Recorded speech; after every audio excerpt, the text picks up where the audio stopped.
First way to do this is what we will do is we will select the entire picture, and then we will go to objects and we will expand appearance. Okay, and then what this will do is it will make the entire thing as one. Okay, so we're expanding, it, and then we will create a copy. So this is the copy. I have copied to, and we will log the previous one. Okay, so now what we will do is we will pick a shape and we will pick a color. So suppose we have this color, and then we will make an object on top of it. Now with the selection tool, we will right click it and we will select, and we will send it to the back. Okay, we will send this entire thing, we will arrange, and we will send it to the back. Now here we can see that we are seeing the outlines on top of the color.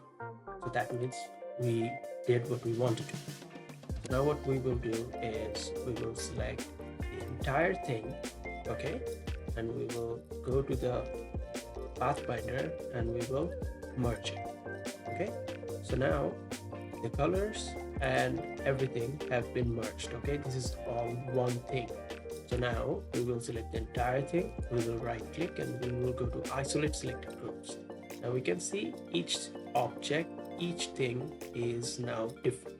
So we will select the outside one and we will delete it. Now we have the color. We just right click and exit isolation mode, and this is how we can make color. Okay,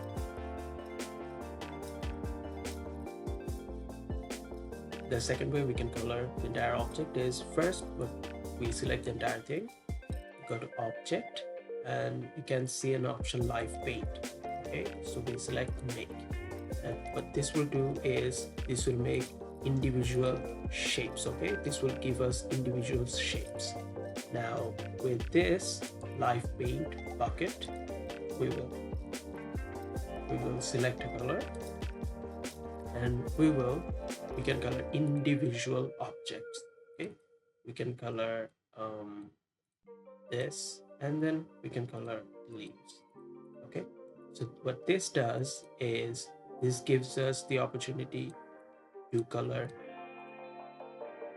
as we want. Okay, we need to color multiple things, we can do it easily. So what we do, we select it, we go to objects, and we go to live paint.